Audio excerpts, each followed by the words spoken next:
Good morning, good afternoon, good evening, everyone. Welcome to the Bunker Buddies podcast. I am one of your co-hosts, Blackout Brandon. I'm your other co-host, JD, and today we have a special guest all the way from Texas. We have Texas. We brought the whole state with us. Yes. He is the representative of Texas, so anything he says is a representative of every single person who lives there. Not true. Not true. Yeah. All right, so let's go ahead and get into it. Today we are going to start with our beer of the podcast. Yes, our BOP, because we are in that fall season, in that spooky season. We got our San Adams Oktoberfest. Here you go. Nice and cold. We got it in our cooler right here below us.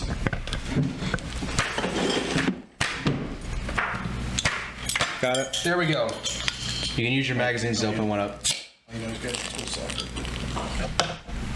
Sweet, sweet, sweet. Oh, that is nice. Oh, that's cold. Oh, well. I'll pick it up. All right. Cheers. Cheers. I already hit you. All the in-betweens. There you go. There we go. One of my favorite beers. Yes, not only did we choose this for our BOP, it's because it's Texas's favorite beer. It's just a great beer. Yeah, San Adams. Yep. Can't really go wrong with that one. All right, so today we're going to be talking about how we would survive the apocalypse. Now, let's go into basics of what defines the apocalypse. Yeah, so according to the Oxford Dictionary, we got two different definitions. The first one, the complete final destruction of the world as described in the biblical book of Revelation. The bells ringing is supposed to usher in the apocalypse. Two, an event involving destruction or damage of an awesome or catastrophic scale. According to Wikipedia, however, apocalyptic or post-apocalyptic fiction is a subgenre of science fiction, science fantasy, dystopia, or horror in which the Earth or another planet's civilization is collapsing or has collapsed. The apocalypse event may be climatic, such as runaway climate change, destructive, such as a nuclear holocaust or resource depletion, medical, such as a pandemic, whether natural or humanly caused, or the end of time, such as Last Judgment, Second Coming, Ragnarok, etc., etc., etc. Sometimes that may include a zombie apocalypse, a cybernetic revolt, alien invasion, such as such. All right. An example of an apocalypse, something that people have used to describe an apocalyptic event, would be the nuclear bombs dropped on Hiroshima and Nagasaki during World War II. Correct. So that would be The closest one that I'd give that I know all three of us would kind of understand. So that's kind of what an apocalypse is from our little research. I just wanted this episode to be a little bit more of a conversation about how would we survive. I think that's a fun thing. So we're going to go into a couple situations. So we're going to talk about the biggest differences for how you would react in a couple different ones. So before we get into that, because I know that we already brought it up right now, is we talked about the biblical end of time, the biblical apocalypse. Texas, I know this is something that we talked about previously, but I kind of want you to talk a little bit more about your knowledge of a religious standpoint of the end of time. Okay. This is a big generalized answer, I guess I'll put it that way. A big generalized synopsis would be the end of this world, or the end of this age, would be the passing away of this world, would be the second coming of Christ.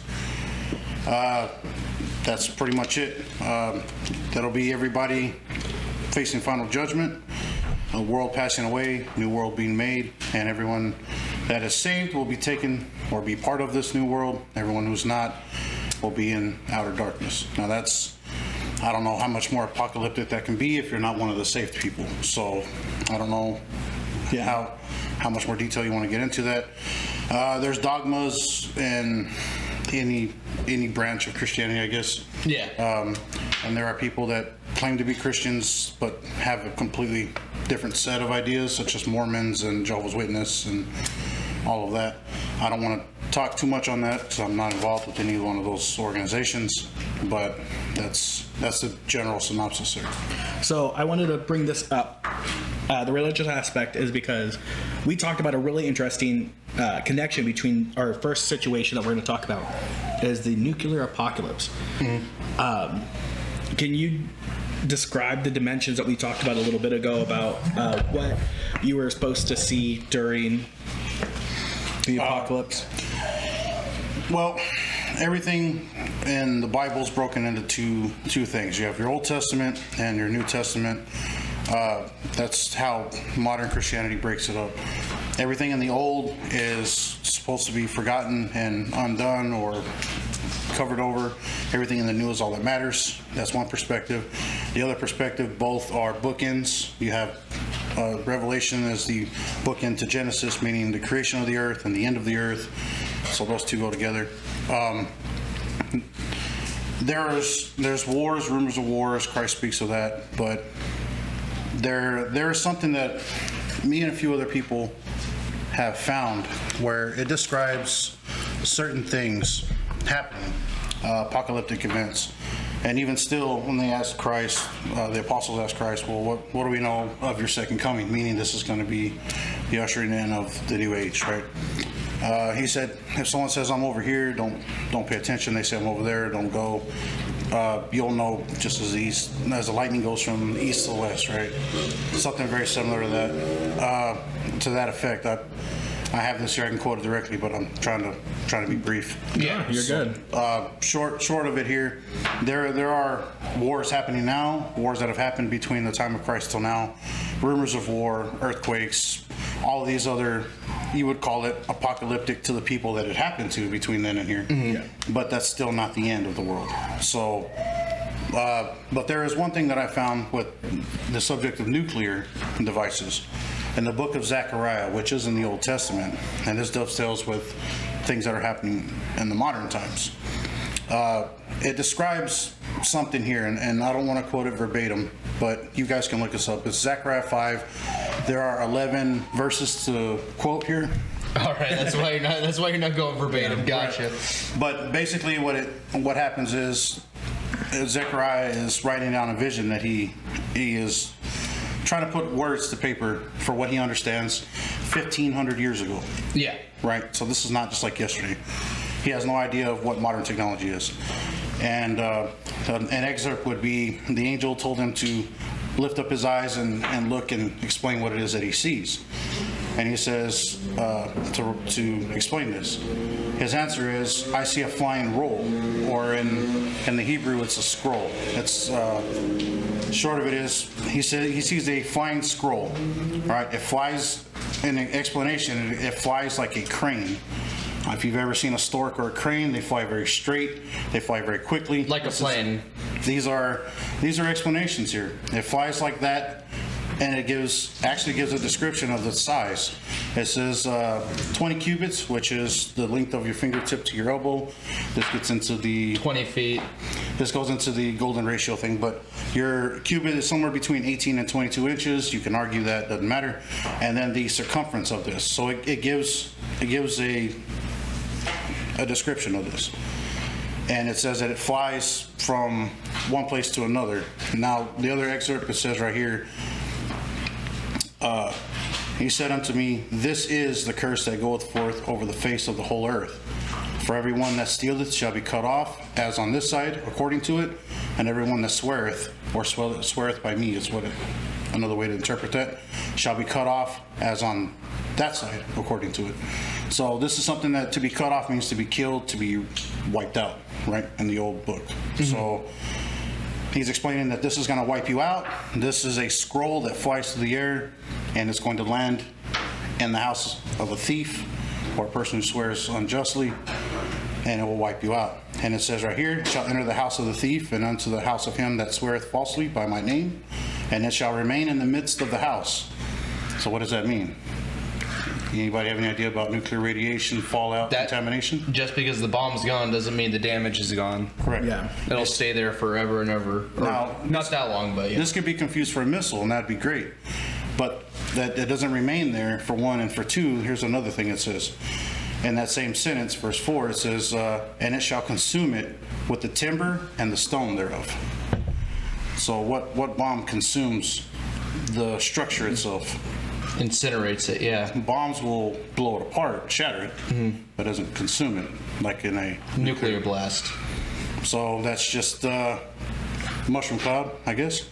Now you can interpret it that way. Again, the book of Daniel in the Old Testament also says that there's much knowledge that and wisdom that's put in the book that will not be recognized. Eyes will not be open until the time is appropriate for us to understand that in layman's terms. So again, you can, for biblical perspective, you can look at that and say that it's foretelling the future.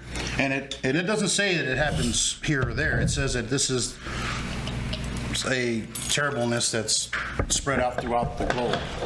So, it's not localized to just where he is, which is in the Middle East. It's all over the globe. We have it on this side of the globe, Russia on theirs, and everywhere in between. and it doesn't say that it's going to happen all at once either. No, it doesn't. It just explains that inside of this, and to me, I think what the most telling part is, and I'm not a Hebrew scholar, but several apps you can use to break this down. But it says that he said this is wickedness, and he cast it into the midst of what they call an ephah, which is it's a container. Okay. All right. And he cast a weight of lead upon the mouth of this, the opening of it. All right. It describes it as a woman. It says, "Behold, there was lifted a talent of lead," which is a piece of lead, a lid, and is a woman that sitteth in the midst of this container, this ephah. Well, a woman is one interpretation by that. If you read through the Hebrew, it can either be that, or it can also be an offering of fire. If you read it in the context that the King James has it, it says that it's a woman sitting inside of a container with a lead lid. It doesn't make a whole lot of sense, and they're going to fly that to a person. Yeah. If you read in the context of a fire offering, or fire and Contained within lead, which is one of the few materials that we use to block radiation.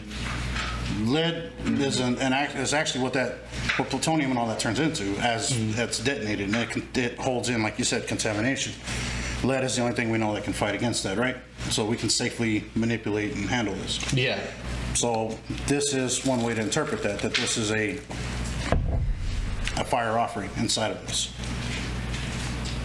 And yeah, that's something you can read through. Again, I don't want to act like I know all that, but it's something that I read, and I thought when me and JD were talking on the subject of apocalypse, I said that's one thing that came to mind, and I said, well, that's pretty interesting. Now, it doesn't definitively prove anything, and it doesn't disprove anything, but I don't know what you do with that other than just chew on it for a minute. Yeah. No, that's why I kind of brought it up, is I think it ties great into our nuclear apocalypse. Not only did this tie in with the religious aspect that we talked about, but I also wanted to make it tie in as a nuclear apocalypse is something that plausibly could happen. It is a possibility, especially with the threats of war going into World War III. It's not out of the realm of possibility. Yes. So, you might actually know this number a little better than I do, but it is with our missile detection, we would all get about 8 seconds warning before a nuke would hit. I believe we've upped that to Closer to a minute. I said we've upped that to just about 60, 70 seconds. Okay. So we've got a minute to hit a ditch or just whatever. You know what's funny is when I was in basic, they said if there is a nuclear blast, you are probably going to die, but your best bet is to face away from it, lay down, and cover your head and hope for the best. Well, what's funny about that is that they did that during World War II with British soldiers to test the blast, not necessarily a nuclear blast with the radiation, but a non-radioactive blast. And they said they were able to see bones through their hands, like almost like an X-ray, covering their face like this. You were able to see through your eyelids, through your hands. Those motherfuckers got cancer. Oh, most likely. But like they were talking about that, and there's videos of these. I believe it's British Navy like units that were just out there that were just testing it just to see. Yeah. But you can go and look it up, and there's videos, and they'll tell you. They're like, I saw through my hand. I saw bone. I saw blood vessels. I saw everything through my hand, and that wasn't even with my eyes open. That was through their eyelids. That's terrifying. Yeah, and like I said, the way they tell you to face away from it and then lay down, so the hope is that your boots, if you're at the right distance, the boots will protect you. Yeah. The chances of you being at that distance are slim to none, but take every chance you can with that. All I'm saying is there's a perfect distance from a blast that all the food in every supermarket is cooked just right. That's actually, I did look that, there was a video done on that, and it was actually proven untrue, unfortunately. No, stop. Don't break my heart like that. No. I want to live in a world where if the world is ending, I can walk to my local supermarket and everything is pre-cooked. Well, I gotta find the video because I don't want to be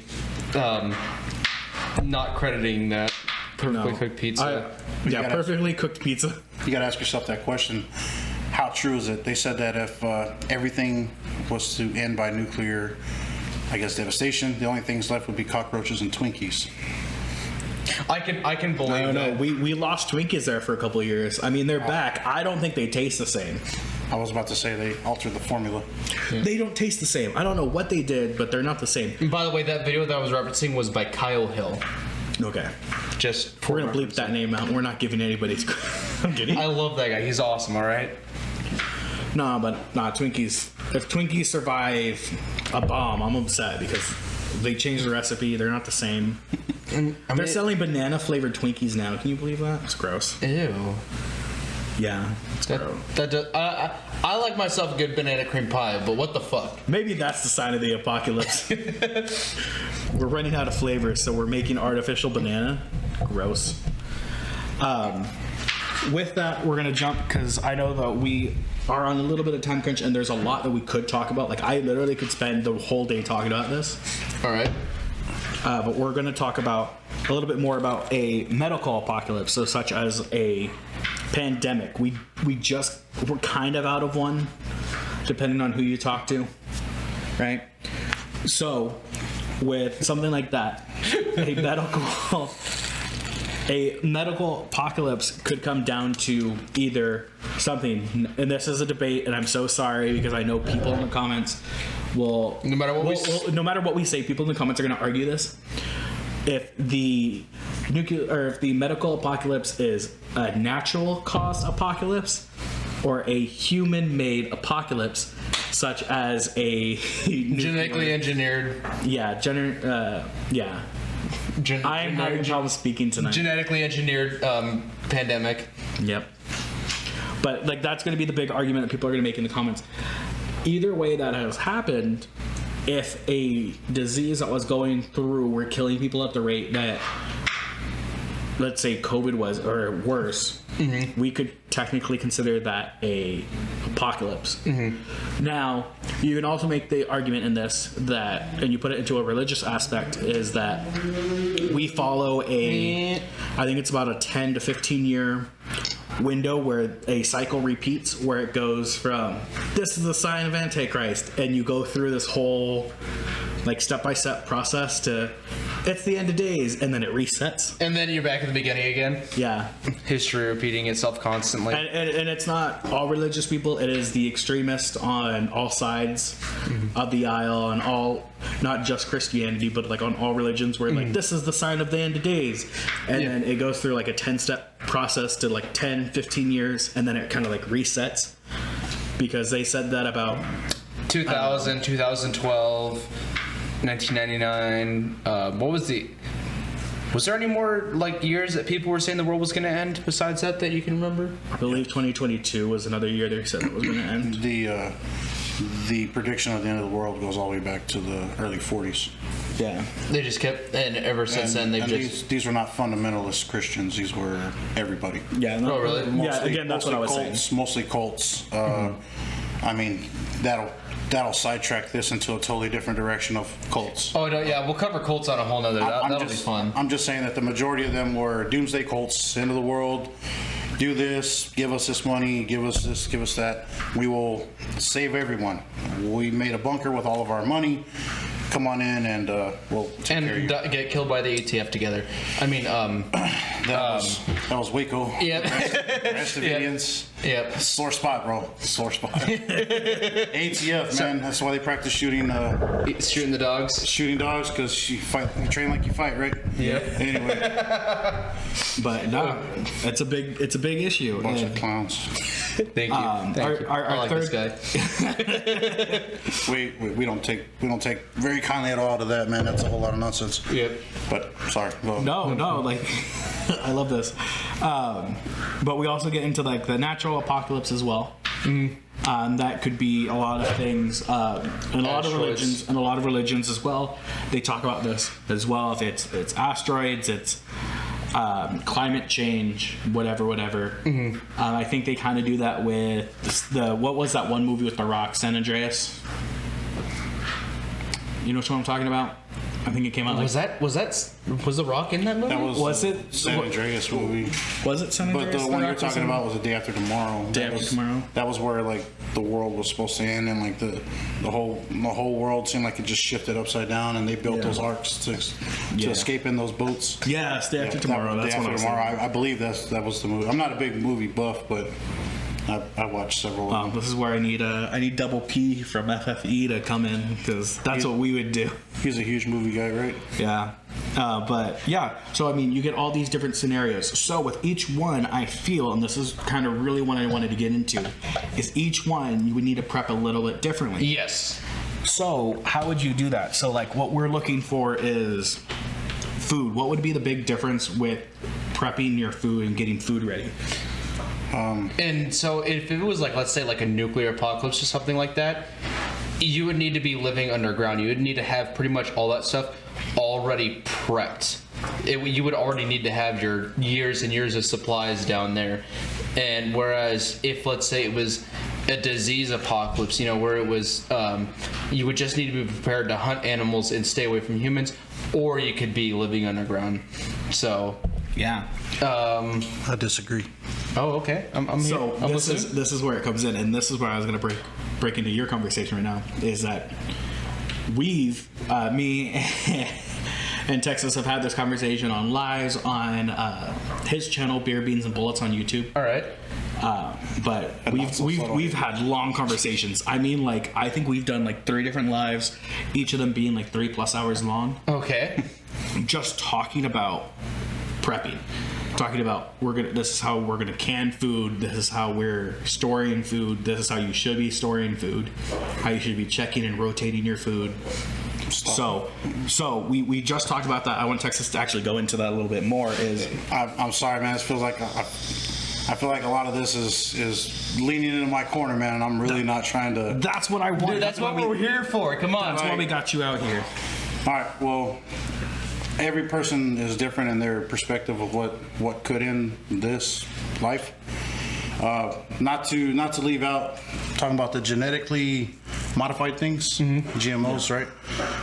You guys might want to check up the CRISPR, CRISPR.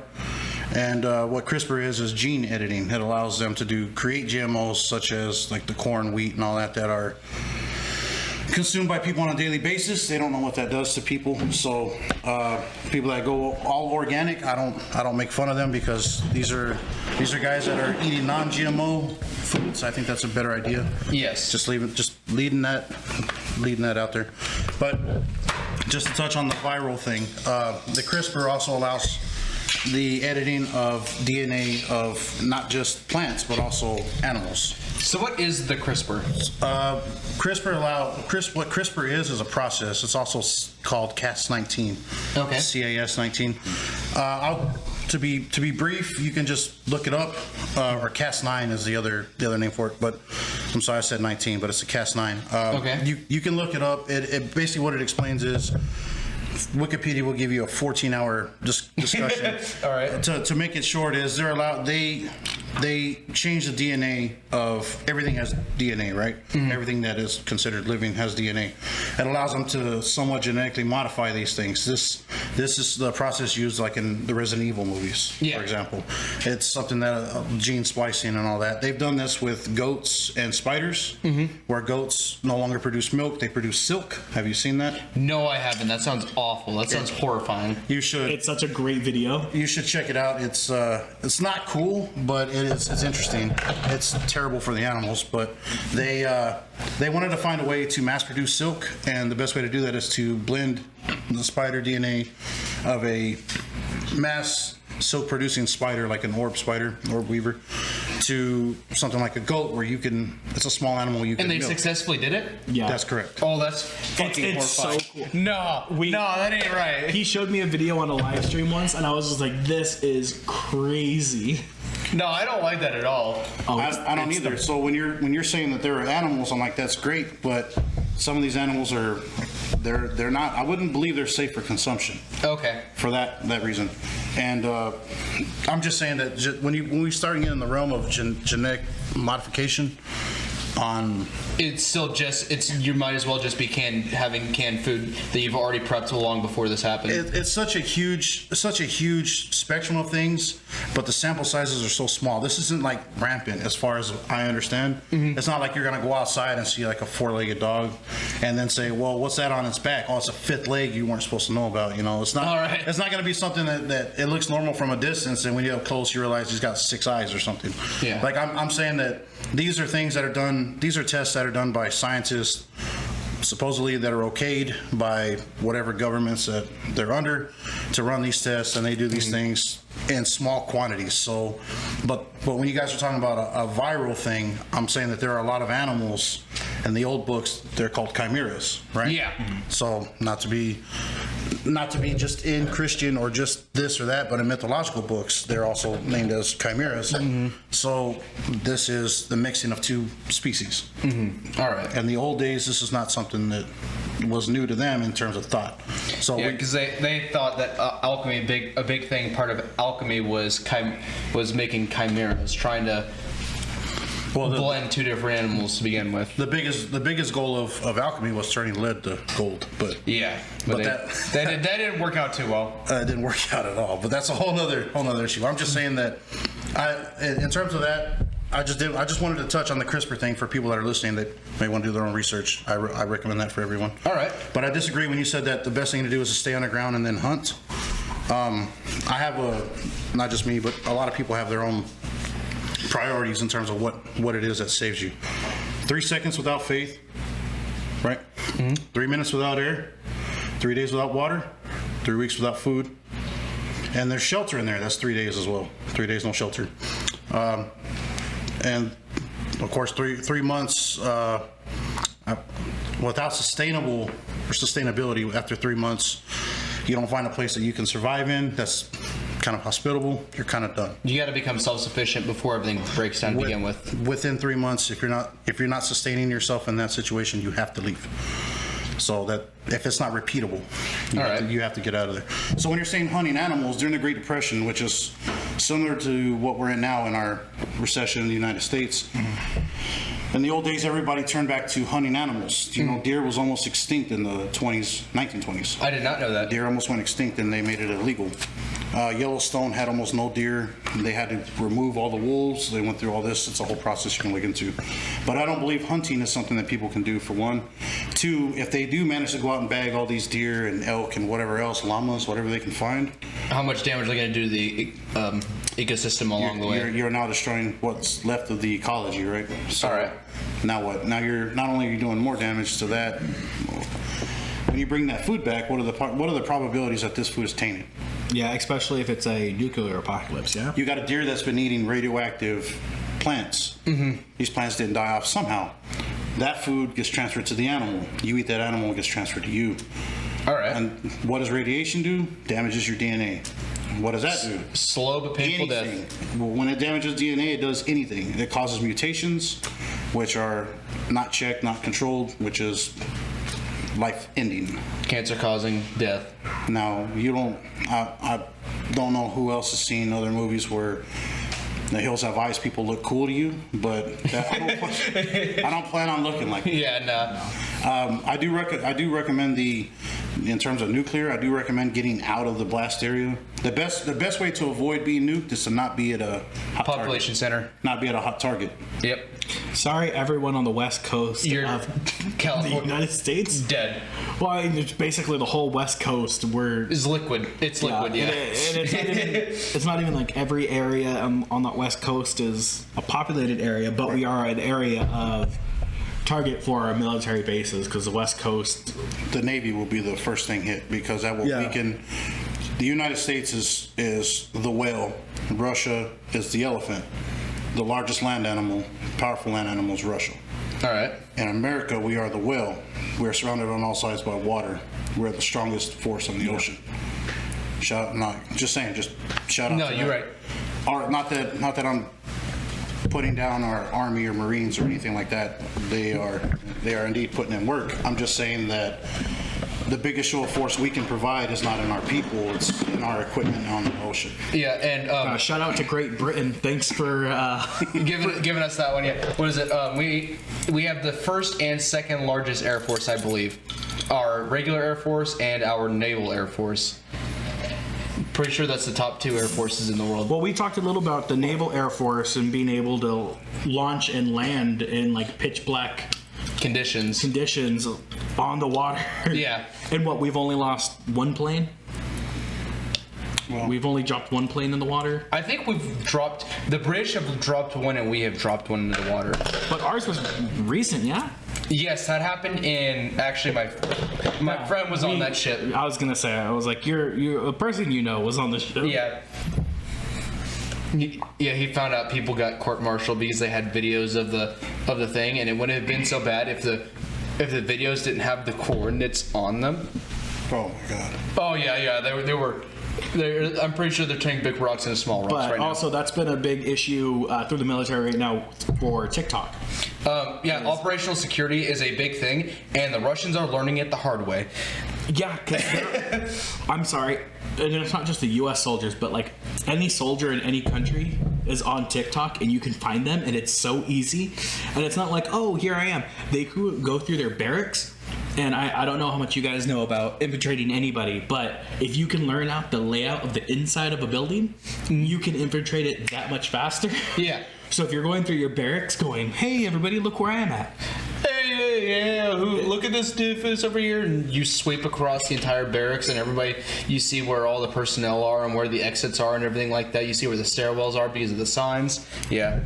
It's easy to map out a building. Now you know what you're hitting. Yeah. Yep. A little off topic, but I just wanted Yeah, to... no, operational security is a big thing that the military isn't driving home nearly as much as they should. Ask Larry Vickers about that. He can go into great detail about Larry Vickers. about running huge drills. It has to do with him in Panama. You guys check it out. I don't give too much into that. Okay, so we talked a little bit about food. Hopping back into this, we talked a little bit about food, prepping. No, probably not the best idea. Hunting, right? All right. So that's off the table for the most part. Yeah. So best thing you could do was probably prep plan Beforehand. ahead. And along that line of planning beforehand, of becoming self-sustainable beforehand, getting a good well would be way better than relying on cleaning fresh water like from a lake. Yeah. Because I believe well water would be more protected against whatever's caused this apocalypse. But you probably want to store your own water and keep it from being contaminated. Because even with a well, you don't want anything going through the ground and getting into your water supply, because that cuts all your water supply. Yep. But look, unfortunately, that is the closest thing you have to, getting it, unless you have it containerized before, and you also have a well that you rely on. Yeah.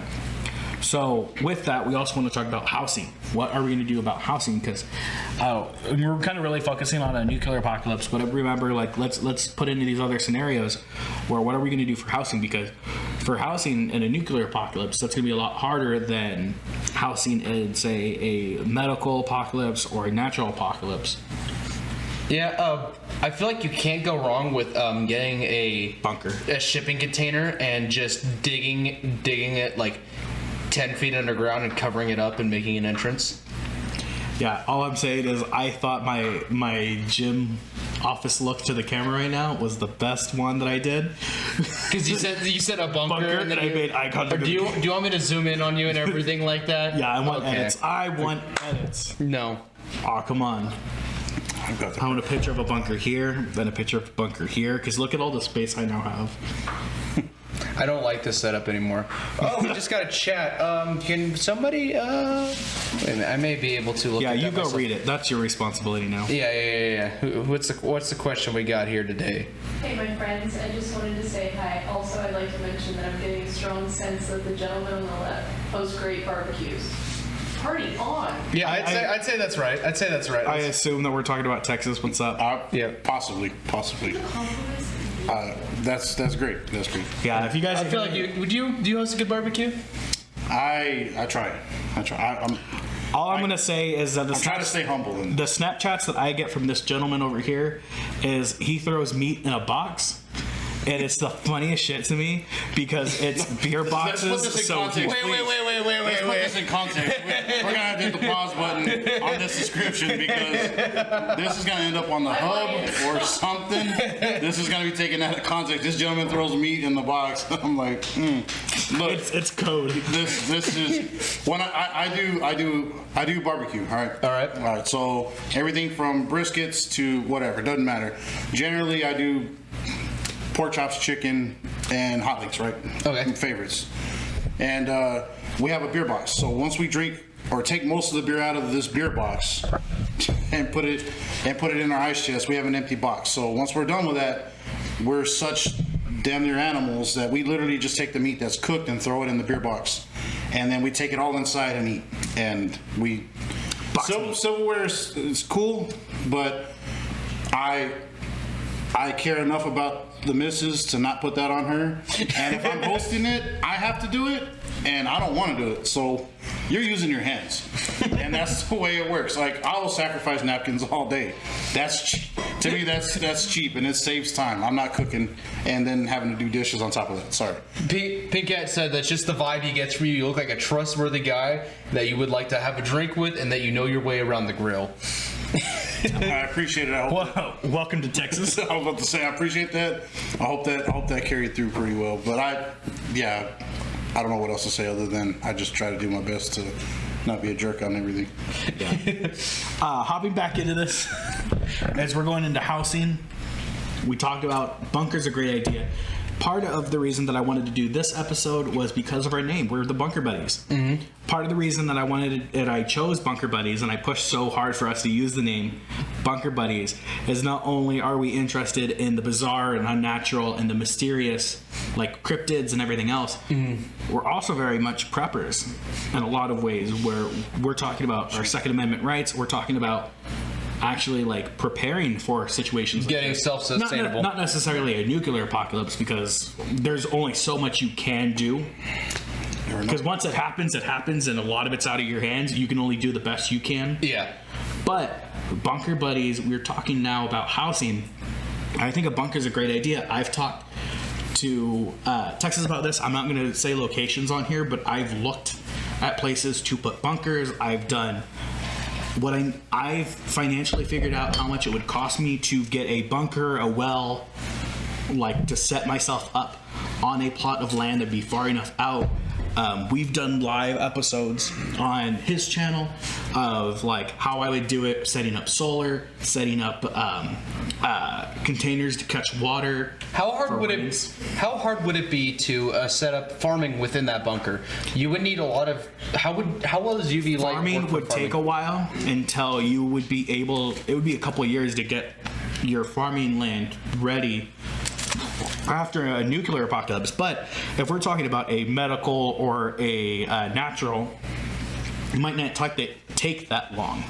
Yeah, and we haven't talked about the easiest one to handle because it is the easiest one to handle. That's more of an economic collapse where it's more like it's just every man for himself because nobody can no longer afford food. Okay, let's say a solar flare hits, wipes out all electricity, and the population does not react well. It's every man for himself. Everybody's looting everything like that. That, in my opinion, is probably a little bit easier. Now, you do have the unpredictable element of humans are way more unpredictable than, let's say, a bomb, but that is. The immediate danger is always immediate. It's not something that you didn't think about that's going to bite you in the ass later. Like my opinion on this, and this is also my opinion of one of the reasons why the U.S. is one of the greatest countries in the fact of a military invasion is you can beat the U.S. military every which way to Sunday. However, if you were trying to get into the U.S. soil, 1 out of 3 Americans owns a gun. I think I disagree. I think that when it comes down to it, compared to any other country, that the American people, even if they don't want to admit it, even the left, and I mean like the extreme left, I think when it comes down to it, are very stubborn and very patriotic to the point where they wouldn't just let a they country will protect their land. Now, what were you disagreeing with? What are you just? Yeah. Was the disagreement just about talking about whenever he said you can beat the military Every which way from Sunday, I said I disagree. Yeah. So I think I don't think anybody can. I just think if you were able to, and were if by able to some breach, God, Can I explain how you could do that? Yeah. How Russia could easily do that, because that's their most formidable enemy at this point. In terms of today's politics, we have Russia and China, two biggest enemies. You have the bear and the dragon, right? So to make it very, very short, for the bear or dragon, bear is going to be the biggest one. All they would have to do, you're talking about civil unrest, you're talking about nuclear devices. Russia will definitely use a nuclear device, but not in a conventional way. What I mean by that is they consider an EMP not as a use of nuclear weapons. They look at it as an electrical attack. They don't consider that the use of a nuclear weapon in the sense of like we did with Nagasaki and Hiroshima. even though it is a nuclear device, they didn't use it in a nuclear way. Because is that how they there is view it? there is no direct death correlated to the detonation of the bomb, high altitude. It would destroy all of our electrical infrastructure. Please explain to me how long people can survive without our electrical infrastructure. Yeah, that's what I was saying. Like a solar flare wiping out the electromagnetic across the board, that would probably lead to a ton of civil unrest and looting and That would wipe out electricity across the planet, sir. yeah, Not just in the U.S., but that would solar flares are... probably lead to a breakdown of civilization. Thank you, JD. I appreciate it. A huge breakdown of civilization. no, I agree. But again, this is where I think the U.S. people as a whole are a little stronger than other countries where we might run out of power and we might run, let's say, an economical decline. I think we are more prepared as a people than other countries. Is that just on average, like the average person? I think on average, I think we are. Elaborate, please. I think when you compare us to Canada, to Mexico, to Greece, Greece is a great example of they've gone bankrupt a couple times in the last couple of years. I think we, as a people, even without a government, are stronger than the government body that governs us, if that makes sense. That would be nice, but I'm not sure how true that is, just because of how coddled it seems like the average citizen is in a first world country. Like there are people that are more prepared in America than most people around the world, but there are also a lot of people that don't know how to wipe their own ass without the hand of the government. I agree. I get that, but also, and not saying that where we currently are privileged in that, but from my experience, I grew up in a very populated area, and I would agree with that. However, coming farther towards the center, and I have a lot of family closer to the middle of the United States, I would disagree with that for the fact that people towards the middle of the country, the people who actually own land, who work with the land, the people who get stuff done. All right. In the fact that like it contributes to a bigger picture and not just I'm going to a job and I'm inputting a number that is only going to help me and my company, where you're talking about people who go out and like dig trenches and All right. I'm mining for coal, I'm pulling oil. Like that's the family. So we do have such a wide range that there are a lot more people that are more prepared than the average person. I would say that yes, I do think that there is a huge percentage, a percentage that is too big for me to be comfortable with. That wouldn't be able to survive going without internet for a week, let alone electricity. And that's I'm not saying that I'm blaming the coast, but it's the coastal in both ends of the state or country. I mean, West Coast, East Coast, anybody who's on the coast or on a coast, you might be a little. And I'm even saying that, and I'm going to throw this out there. There are cities in Texas that are getting that way. I think that way are getting there. Yeah, I feel like he hates those cities. Those people. Those cities. I'm just saying there are certain cities that are being quote unquote colonized by the rest of the state. By California. Which is also my argument for Russia as well. Is Russia's having a similar problem, not necessarily colonization, but the opposite of that, where yes, they have a very powerful army, but there's so many people leaving that army and leaving that country at an alarming rate. They don't feel the want or the need to fight for their government because their government's not being honest of what they're doing. Yeah, I believe it has more to do with global communication and everybody understanding that in the older days, the propaganda might work. Bob, Dick, and Harry over here in the U.S. had no idea what Vlad and whoever else over here in Russia were doing. We have no idea what they're like because of the Iron Curtain. Since that fell and the Soviet Union collapsed in the early 90s, you can argue which date exactly, but since then we've been able to connect with these people and realize they're not really much more different. They do things differently, but they're not much more different. They're people. They believe red like we do. Yep. And no different from the Germans or anyone else. So in all reality, we're all trying to do, as a person or as people, we're trying to do what's best for ourselves. It's easy to fall prey to propaganda if you don't know any better, but the vast majority of people have the internet, which has broken that stronghold that most. And I do like have. that during, I think it was right after the First World War. I can't remember the name of the movie. There was a great movie that was actually banned by a couple countries for being, believe it or not, some people banned it in countries for being pro-communism, and other people banned it in other countries for being anti-communism. And it was basically saying how this group of teenagers signed up to fight the Great War, and they're like, I don't want to kill Krauts. I didn't even see a Kraut until I came over here and had to fight one. And it was one of those things where we, in the modern age, do have a better grasp, I think, on every human is human. There's not necessarily very many evil people. Well, we get glimpses of that during World War II, where the Germans and the British and the Americans ceasefire to celebrate Christmas, and that's what I was about to say. The Christmas miracle, where the Americans during Christmas threw bundles of food over to the German lines. The Germans thought it was a trap.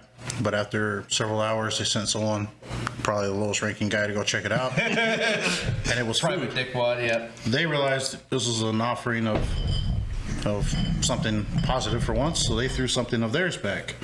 Americans did the same thing and realized, hey, they're just like us. They don't want to fight this war either. And for Christmas, they decided, hey, let's both sides decided, hey, ceasefire. And they literally met in no man's land. They had a soccer game. They enjoyed themselves, correct. They enjoyed themselves for the whole day. After it was all said and done, Christmas was over, everybody separated back to their lines. 2 people fired shots and said, all right, here we go. Back to where we started. Now think about how idiotic this whole idea is. The thing that I don't like is when you talk about pro and anti-communism is, what does Nazi mean? What is it short for? That was the national. I don't remember the full. Nazi is National Socialist. Please explain the difference between socialism and communism. It's a stone's throw away. They're exactly the same. Yeah, they're pretty damn close. One version of red with a black X, and then a version of red with some stars went to war with each other. Communism of one type hates socialism of another. They are the same wings of the same bird. And the only reason why they went to war with each other is because the country's leaders wanted something from the other. Is that correct? The way I understand history, no. No? They didn't want anything from each other. Hitler wanted a perfect Germany. The only way to do so was to take oil from the Caucasus, which is what he failed to do at the beginning. Got it. Had he done so sooner, he would have been able to keep his war machine going. America was completely neutral to the fact that this was going on because it's in Europe. We're doing our own thing. There was a couple things that America did during that war that wasn't like great, but also Germany was doing things that America was very interested in, but America would not have the support to do. In terms of technology, correct. That they were just like, let's see how this plays out. Yeah. Like we're gonna let this go. We're gonna see what happens. we should make sure we're not stepping foot in it. But there's a couple things that we got from Germany really early on that we were like, keep doing it. We're interested. That's a really interesting discovery because there were still very major scientific steps that Germany was doing at this time. yeah. And I mean, not including the fact that they went out and did Volkswagen. And not saying Volkswagen is a great brand, but Volkswagen, if you go and get a Volkswagen, very reliable car. Hitler. Yeah. He is the reason Volkswagen exists. But also, Which is kind of a shame. It's not wrong. The truth. That is literally the truth. But I mean, also, my huge thing, because I'm a huge marketing guy, I love the stuff that Hitler and Italy does for marketing when it comes to propaganda, where you compare what they were doing prior to the dehumanization of enemies. Yep. And then for freaking Mussolini over here to be like, all right, you know what, I'm going to start sending English propaganda to the United States, where this fool learned English and started sending English propaganda to the United States for Italian Americans, being like, if you want to fight in the war. But he learned English to do this, which I thought was really funny. That's kind of funny. And the United States literally had to go to the Italian mafia. This is not a secret. I did hear about this one. The OSS literally reached out to Italian mafias and had them reach back to what they call the motherland, their homelands in Italy, and they are the vast majority of the reason that what's the word that they gave them? Partisans. Yes. Literally took up arms and Fought the Italian government. And Il Duce had quite a bit of problems, and he actually fell had it not been from Hitler and his Puppet government. stronger soldiers. He would have fell victim way sooner than he did. But I believe we're getting a little off of this. Oh my God! We're talking about the apocalypse. We're Holy talking shit. about housing, and like we got a little bit off track. That's totally fine. I planned for it. It is okay. I expected us to go off track a little bit, but housing and our next topic is survival, and I think these two go hand in hand when it comes to you can't really survive if you don't have anywhere to sleep, and you need somewhere to sleep to be safe, to recharge for the next day. Cavemen did it, and we've done it every day since. So we need to talk about how important this housing is. As we've talked about doing bunkers, taking basically a storage unit, like our shipping containers, burying in it, doing that. You can go and get a actual like sea train and like bury it, and you can do that. We've talked about doing this as well. Can I ask what the pros are to having a container Connex buried in the ground? Yeah. And what the cons are to that, please? So the pros that I can imagine right now are concealment. I disagree. All right. Go ahead. I want to hear the disagreement first. I know what he's disagreeing on, and I agree with this because I think what you're going to go off of, I'll let you do it, but I think you're going to go off of ventilation. Who's going to put it in the ground? It would probably be you before everything happened. Correct. You have to get equipment. Yes. That's a very, believe it or not, reinforcing the structure before putting it on the ground takes a lot of prep work, a lot of steel. It has to be welded, has to be girded, has to be reinforced, planned out, put in the ground. Vast majority of people will do what? Hire contractors. And All right. So what you're telling me is that people knew. Unless you do it yourself, So what I'm people hearing are is, gonna know where it's at. so what I'm hearing you say is what you're saying is people knew Bruce Wayne was Batman because he obviously had to hire a contractor. This billionaire baby is now going to build himself a bat cave. Now this is in the 50s. I agree because Batman is not building a Lazy Susan, bro. Somebody had to know. Somebody had to know there was a Lazy Susan for a Batmobile. They had to know. All right, but this is like, I understand what you're saying, but the point that I'm making is unless you do this all completely on your own, the vast majority of people will hire a contractor. They will know where this is. Things begin to get sideways. Where are they going to go? To that place that they remember. Yeah. So that does lead to a little bit of, depending on what kind of apocalypse it is, does determine how concealable that is. Because if it is a, let's say, nuclear apocalypse, the likelihood of people coming to you is slimmer than if it was a economic breakdown. But yeah, that would probably have to be part of your prep work to begin with, was learning how to do it yourself, which takes a lot of skill or a little bit of... That's one of the biggest things when it comes to survival is you can't really do it on your own very effectively as you could with a group of people, a tribe of with 10. bunker buddies. With bunker buddies. I agree. Having people that know how to do things. Like, my dad is a great welder. He is he did lots of the survival training while he was in the military. I agree. Community is very important. And not only is that going to help you, I'm not sure about you, but it's a lot easier for me to give up whenever I'm the only one that's going to suffer for giving up. You're showing out or what? You have to hook me up with a... Sorry, go ahead. I didn't mean to cut you off. I apologize. No, that's all good. I just saw him just swig that, and he's currently on his fifth beer. one. Fifth beer, and I'm on 4, and I haven't even finished I'm only my third drinking as yet. fast as they're being given to me. I apologize. I gotta make myself look good because because if you guys know, I have my own YouTube channel, JD, where I do drinking challenges and stuff like that, but I also do it against his channel, Beer.Beans.Bullets, so I always try to drink more than him, especially when he's in the room. But also, Samuel Adams, if you want to sponsor us, this is a great time. Dude, if they would... Very smooth, very easy Do you think we could use the Shipping Up to Boston song if they sponsored us, since they have the rights to it? Yeah, we start using Dropkick Murphys, Shipping Up to Boston. That would be pretty lit. Anyways, so that's actually one of the unsung heroes that I haven't even thought to talk about much. Is having a community is gotta be the biggest thing in survival. Not only because of having the different skills all coming together, but also being able to rely on each other whenever someone's either down or something like that. Yeah, and that's something that I want to get into. Go for it. No, I don't want to talk over you here, but community is important. First question: who's running security when you go to sleep at night? It's got to be somebody you can trust. And if you have nobody, You're screwed. Nobody's running security. Those people need to eat, right? Mm-hmm. What are they going to eat? Contaminated animals in the ground? Or They ain't roadkill because there's no roadkill because it's not Mad Max. Everything's shut down. You have to put everything up front. In terms of community, everybody at some point is going to have food in their pantries, and things do get old. Things go out of date. Mostly fresh vegetables, fresh foods, things like that.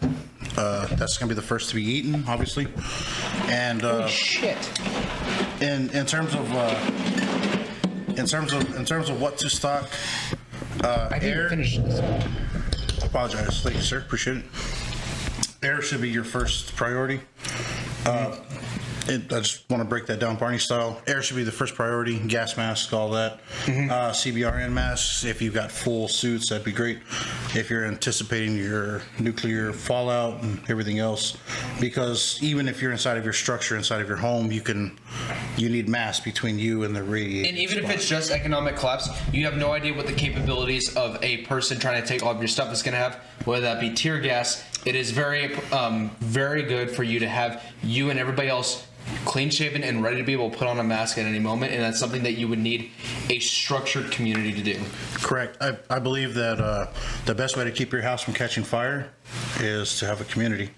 Because if you're holed up in your house or you have your bunker and a container in the ground and there's no nuke, there's no this, there's no that, there's no concern for what air you breathe, but now you're looking at resources such as your food, water, shelter, you have something underground. You need ventilation to breathe. If you are in your bunker underground and I was there to help you put it in, I knock on the door and say, hey, me, my wife, and my children are starving, please help us. And you say, you're on your own? I'm going to cover up your fucking vent. I could easily cover your vent or do the opposite. Leave it open and smoke you out.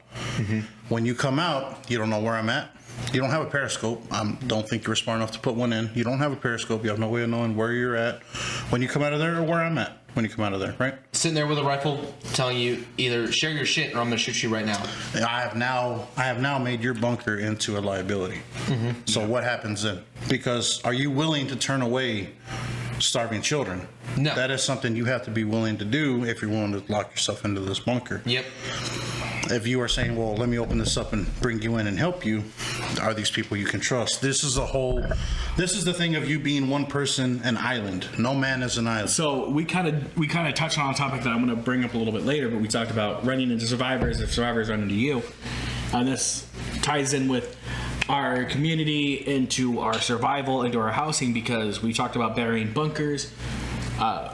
With that, we also need ventilation, so you need those ventilation systems exposed enough to get air. With that is a liability. Being trapped in a hole in the ground is a liability when it comes to threats. You have a $12,000 grave, sir. Basically. Yes. That's Unless you have security being able to take over up top. I didn't mean to cut you off. Apologize. I'm saying you're good. Yeah. Unless you have security that is able to cover that, which in order to have security to cover that in a possible, really bad situation, they can only be up there for so long. Hence, you need community to be able to take shifts and people you can trust to be able to do so. I believe if you have a community, you don't need a bunker. I believe that, assuming this is not a nuclear apocalypse, right? Apocalypse meaning an ending or A breakdown of a civilization. dying off of your lifestyle. Okay. I use apocalypse in that term. Societal collapse, rather. Okay, so we have an apocalypse. So would you society. consider COVID being we'll say one of those medical apocalypse? Is it basically reset how we live life? Yeah. In the smallest sense of the term, yes. I believe that resilience can only be built if you have. How should I explain this? I apologize. I shouldn't have spoke so boldly on that. I believe the only way you can be resilient is to be prepared, and the only way to be prepared is to understand what it is you're preparing for. And it's hard to prepare for something where there's so many different things to prepare for. The only way you can do that, to have a broad umbrella, is to have a strong base. The only way to have a strong house is to have a strong base. Your strongest base is to cover your 5. 3 seconds of faith. Without that, you're done. 3 seconds of air, or you're dead. Right? Mm-hmm. Or 3 minutes. 3 minutes. Apologies. 3 minutes of without air, brain damage. You're done. 3 hours without shelter. You're 3 days without water. And can we talk on that 3 seconds of faith? Because I know at least one of us is not religious, and I think that faith doesn't necessarily have to be in the Lord Almighty or whoever you believe in. What I mean by faith has nothing to do with a God. Faith has to do with conviction to survive. And because whether you have faith in a higher being or not, you have to decide within yourself you're going to make it. If you've given up hope and faith are interchangeable in my book. If you've given up hope, say this is pointless, there's no point for me to do this. It's like people it's already over. It's like people that go down in a plane crash, and I don't mean to throw this in the wrong direction, but people that go down in a plane crash, the vast majority of people die on impact. But there is a portion of people that survive, and then they're found dead in their seats. Because once they've crashed, the person that has crashed dies from smoke inhalation, inhaling toxic chemicals. And if they would have had the faith in themselves to be able to push themselves out, they might have had a chance to survive. They had no training, and they had no faith in themselves to get out of there. They believed, I crashed, I'm dead, and they've given up. And during a crash where people survive, you'll have 1 or 2 people that pull themselves from the wreckage. They survived, but they had enough faith, enough understanding in themselves to do what was considered impossible. And I don't want to hit on this one too much because we've already talked about it a lot, but it is a lot easier to lose faith in yourself than it is to lose faith in you and your community as a whole. So if you have a community, it is a lot easier to keep yourself going whenever you know that you are working towards not just keeping yourself alive, but keeping your brother, your sister, and their kids alive. What pushes, and this is broadly speaking from my experience, what pushes a man is his responsibility, and the more a man is responsible for, the stronger he will become. Mm-hmm. If a man is responsible only for himself, he can fail only himself, and he's done. If a man has a family, he's responsible for his wife and his children. or whatever else. I'm sure you've heard a lot of parents say that I was not responsible enough to be a father until I was one, and then I became responsible enough to be so. Right. I mean, that's something that every person is different, but responsibility, you never know if you're ready until you have it. Yes. And something that I want to bring up is, because we talk about community so much, is with community comes government. And this will become a little political, but I mean, on a scale, is when you talk about a community, you eventually have to grow that community to contain its society. So with the U.S. and how we are going currently, is it better to have a smaller community or a bigger community? In a lot of ways, a bigger community sounds nicer in the ways that it sounds like for security and whatnot, but I would personally rather be in a smaller community knowing the person to the left of me, knowing the person if I knew everybody within that community, I would feel a lot better. I agree with that, and I think that that's one of the reasons why I'm so very pumped for our new bunker that we're going to be getting soon. Yes. Quotations. Bunker. But our new bunker that we're getting we can soon. do the bunker with a brick background. With the brick background, it would be so amazing. Oh, yes. If we get into the brick background, we can do the mirror background, we'll figure it out. All right. But with this bunker is that we basically know everyone in there currently. There's one more bunker available, but within that bunker, they do barbecues, community barbecue accessories available to everybody. So I love the fact that it's so tight knit and that it's a family environment that I feel safe. Mm-hmm. And like if I left down the street to go to the grocery store, I feel safe leaving my door unlocked, where I don't feel like I need to lock it, which I love. I love the fact that I feel that security. Not saying that I will, not saying that I won't carry, not saying that I won't have stuff in the house. Because you never know that there might be some crazy that comes along, but you don't feel that the neighbor across the street is going to be the one to do so. Nah, and that's exactly it. I was able to meet the majority of the people who live there, and I feel very confident in the fact that if a threat happened, even if someone was breaking into a neighbor's bunker, I feel confident enough to be like, you don't belong there. I'm going to stand their ground for them when they're not there. Yes.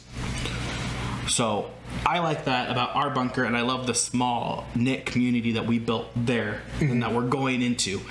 And I love the small knit community that we've built over the last couple months, not just with between you and me, but just with the community that we've built here, with our producer, with everybody. I love that tight-knit community that we've built, and I think that is very essential. And I mean, and that's also, you make it slightly bigger where it comes political and whatnot, but I think that's where you then start assigning positions of leadership and roles, and you can put that in a smaller group, because even in our small group of people, we have those roles. And there has to be a lot of trust whenever it comes to, once the community starts to get bigger and you have to start assign roles, it has to be people you can trust. And I trust you enough that whenever you say that this person is going to be a reliable person, I know that you're correct. You know what I mean? Yeah. It is a trust that you're able to pass on to somebody else. And if you don't build that community beforehand, before the apocalypse comes, it's going to be a lot harder to build that last second, because people are putting off facades to get what they want to get them and theirs through it. 100%, and I agree. And I don't know how you feel, but when it comes to housing, to survival, to community, for me at least, with this post-apocalyptic world, is, do I feel safe sleeping with you around? I do. I 100% feel that if I fell asleep right now in this minute, that I could trust everybody in this room to protect me.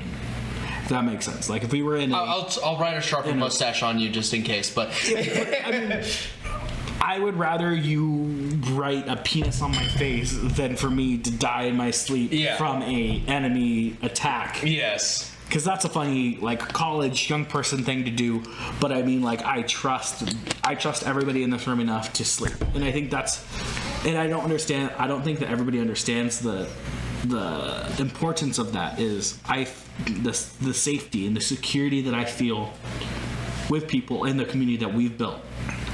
I'm okay to sleep.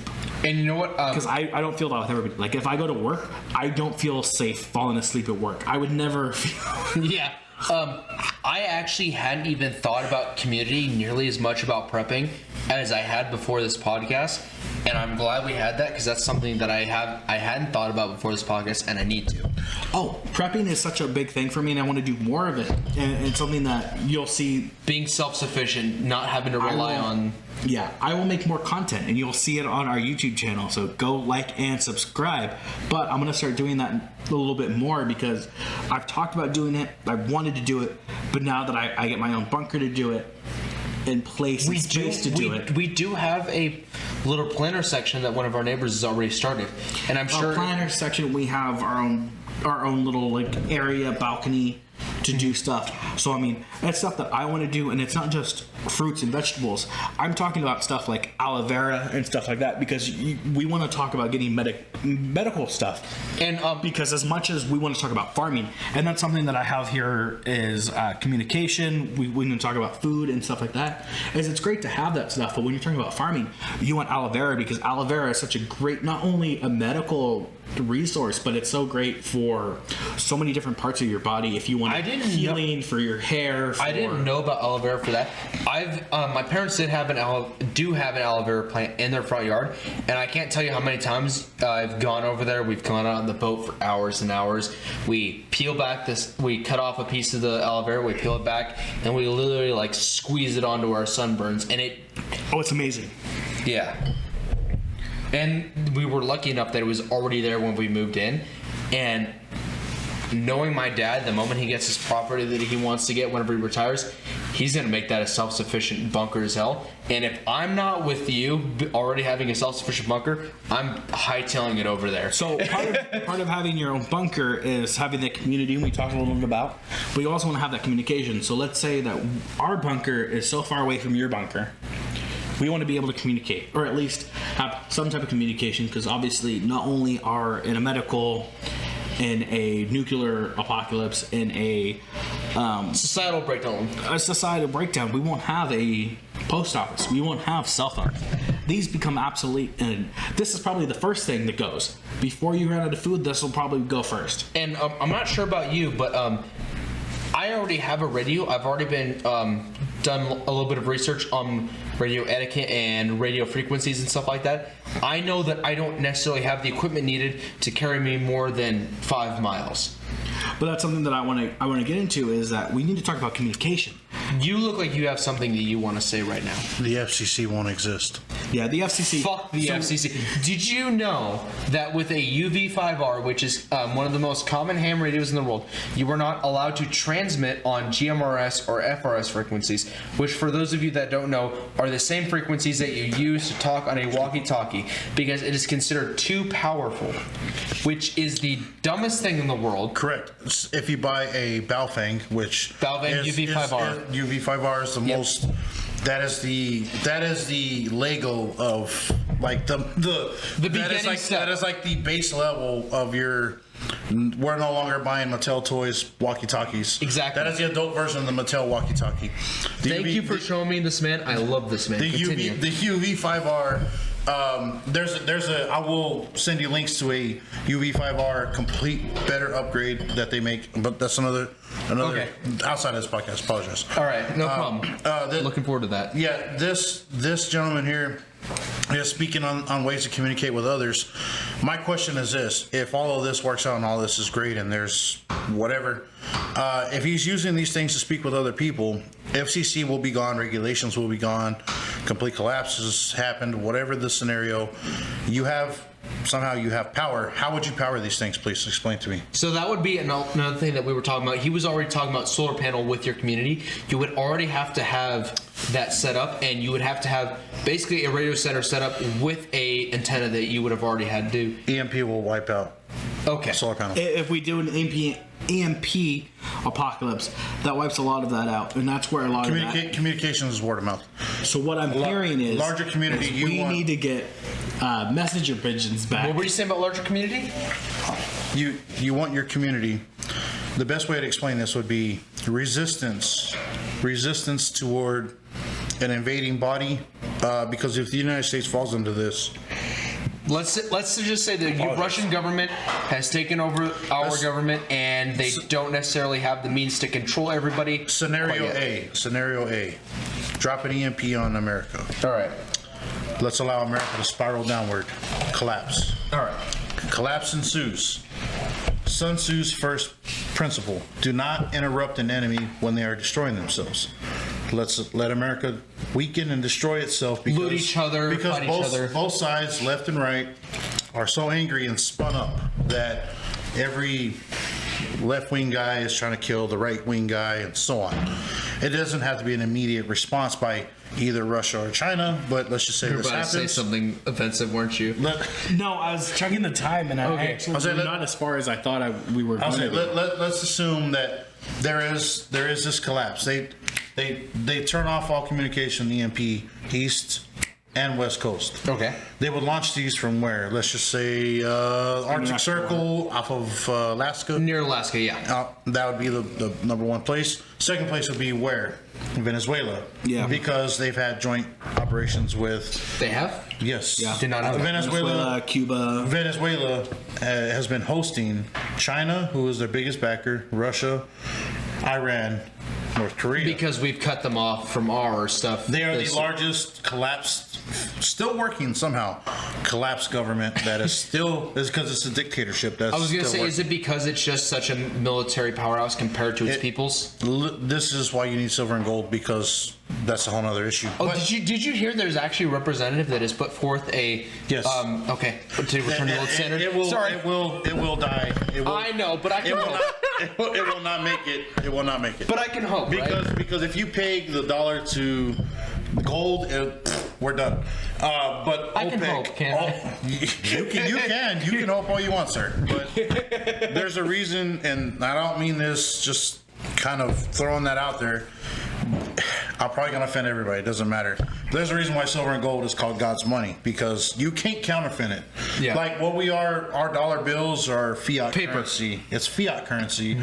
It's only backed by what? The governmental entity. The belief in the money. Yes.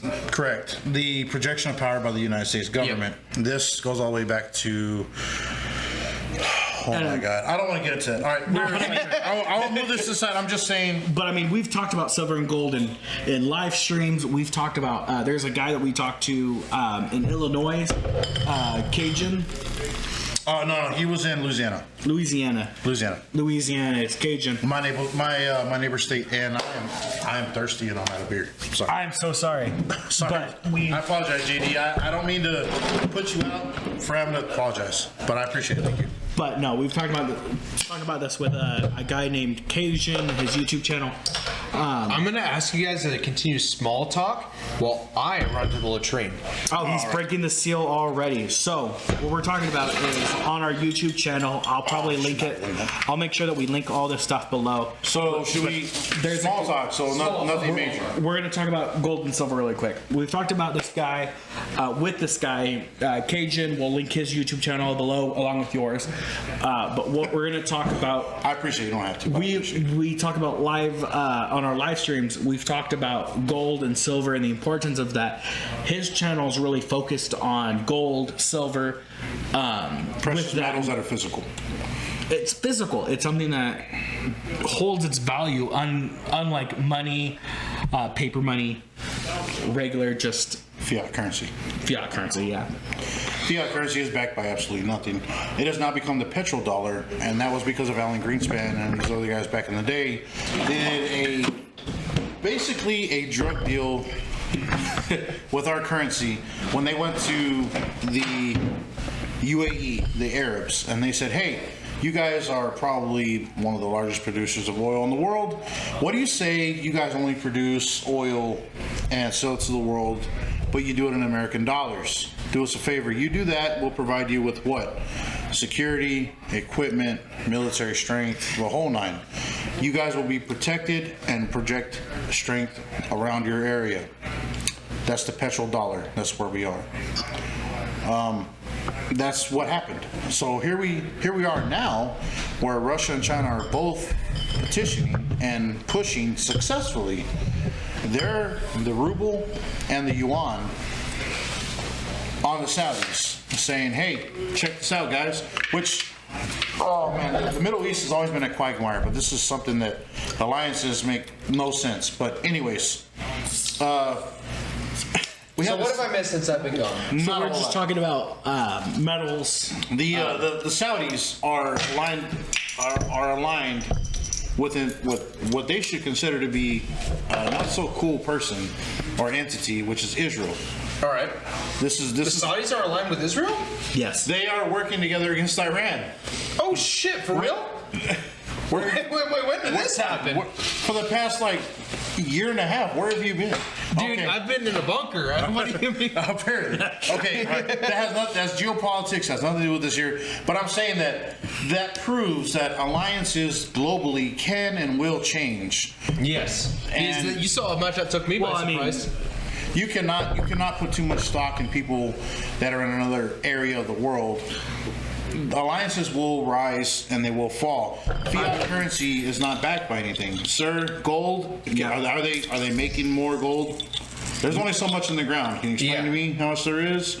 Silver, are they making more of it? They can't. There's just so much in the ground. And that's a byproduct of copper mining, but that's another issue. So I'm gonna really quick. My 2 cents in here is with gold. Really interesting enough, we have a lot of it here, especially in our area of Arizona. I'm gonna say Arizona. It's very broad, but historically, there has been a lot of Spanish invaders and conquerors because at one point, this part of the United States was Gold rich. owned by Spain and by Mexico. Correct. So there have been a lot of travelers coming in and out. There is, I'm not even kidding, I could throw a rock and hit 3 mines from here.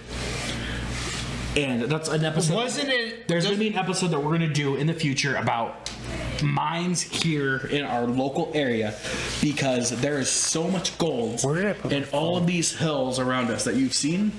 There is, I'm not even kidding, a buttload of gold. On my way to school, that people I could have found see maybe 3 a golds. handful of.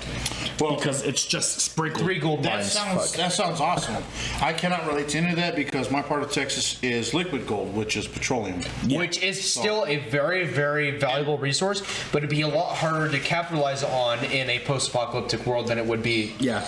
I disagree. All right. Oh, I'm listening. But I mean, with us at least, it's physical. Not only is there's gold in the mountains, there's gold that have been physically placed in the mountains. That I mean, coins in In terms of storage. in terms of storage, in terms of there's actual gold. Now, question for you, if sir. you can go in like. Were you saying liquid gold is more easily usable in post-apocalypse because it is actually usable, whereas gold would not be usable in post-apocalypse? I am not debating the usability of either one. I am saying that petroleum is just in terms of usage will be equally valuable. That's Okay. all I'm saying. So do you Because petroleum can be pulled out of the ground, even if it's not refined. Oil out of the ground, it still has plenty of uses. So one of the things that is actually kind of weird to think about in a post-apocalyptic world, how would currency be? So one of the things would be it would be mostly a barter economy, correct? But all barter. There are several tiers, sir, in terms of bartering. You have gold, which is the exchange of gentlemen. You have I should say, gold is the exchange of elites. Silver is the exchange of gentlemen. Barter is the exchange of common folk. And the fiat is the exchange of slaves. So But continue. What we're talking about. I love as what well- you just said, by the way. Thank No. you very much. It's the best way I can explain that. This is why I love this man, and the reason I brought this Dude, man on he's amazing. is because we've talked about gold and we've talked about silver when it comes to currency, but let's break all of that down. Let's say all of that disappears tomorrow. Okay. You know what else is very feasible and what is going to be used for trade the most? Manpower. Sugar, salt, basically. Everything from the 17th century. The Amish have it down. Gold is in their stockpiles, not fiat currency. The Exactly. Amish have a gold stockpile. Amish have more gold than they do anything else, sir. 100%. Everything that they trade in fiat dollars are only used for material items they need now. Their savings is in gold, sir. Do we have any Amish in Arizona? Yes, we do. It's a very small community. I If you can't want answer a that bigger, question. if you want a bigger Amish community, you want to head out east towards like, No. Pennsylvania. At the East Coast. Everybody hates the Amish. They're like, screw these guys. Unless if you why wanna why invade- is it? Why unless- is it the Amish just decided 1800s was the tits and we're done? Unless if you want to evade police, then you want to go to the Amish. If you want Okay. to evade police, that's probably. where you want to go. Probably, I guess. But the Amish are the guys, and even Mennonites, right? That's an offshoot. Same thing. Amish use equipment and technology available to them up to 18. If they can't some make change. if they can't make it themselves, they don't use it. Correct. I believe that's the case. The They're Mennonites. fireless fireplace. Mennonites use them. They use what the Amish does, but they do use a few modern technologies today. They are basically Amish that have said, "Hey, we can use a few modern things now to speed up the process. We still are proficient with the old things, but As long as you can use the old things, you're allowed to use the newer things to Correct. help yourself. correct." And the Amish are like, "Look, man, It also 1880 is the line. Like that's it. God gave us everything. This is the tits, and we stop here." It also and that's depends- it. Like this is this. We can make butter. We can make our own produce. We can make our own everything. These guys have decided this is what it is. No, that sounds. It also sounds depends. nice. It depends on your community as well, as because I've heard Amish people using certain things. Like I know certain Amish people to use not They have our modern phones. firearms. God bless them. Yeah, modern firearms. God, John Brown and Bliss. I know modern I agree with you, Amish sir. who not use these phones. Much love. But they will use flip phones Okay. for communication. Those are the Mennonites. Sir.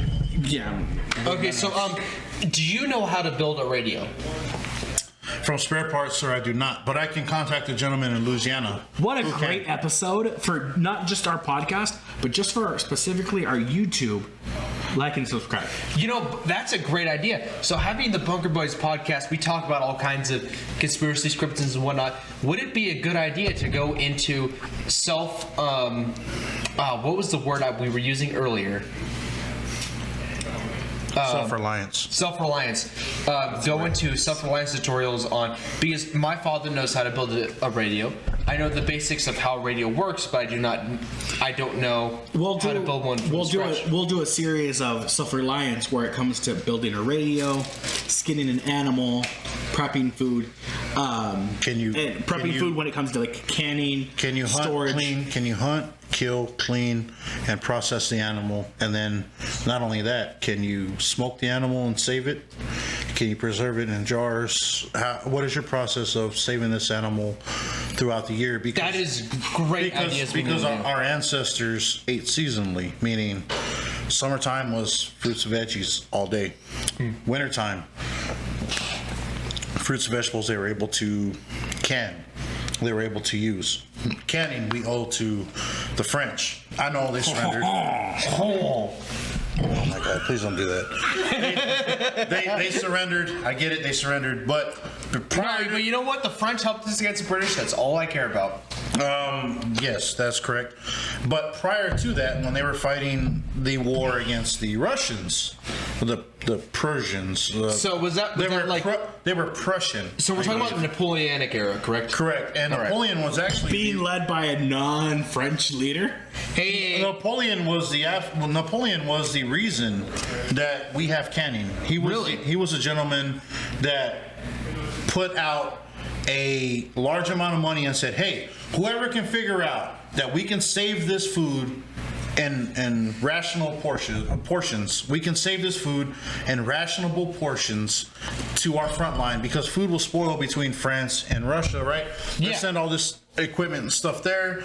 That's fine. So the people out there, that's fine, but they need something to eat, so we need to send food, but the food spoils before it gets there, and they can only eat so much in that particular area. We need food that we can put in a pot or a can and send there? How do we get that?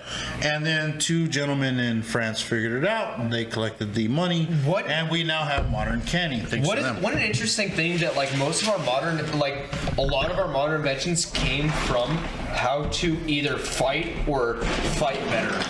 Explain to me what else America, what else the world, what else mankind has done better.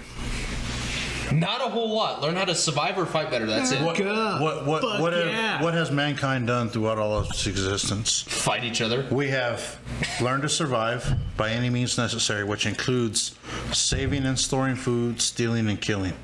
That's pretty much it, yeah. So human nature is embedded, right? Yeah. So when people say, and this is your podcast, I don't mean to take No, go ahead. I'm just saying that very, very large amounts of people will be upset when I make this statement. Okay. That has been human nature from the beginning. We should not say natives were savages. Oh God, no. We should not say Christopher Columbus should be banned. We should not say history doesn't exist. We should not say any of these terrible things. And I say terrible because that is history.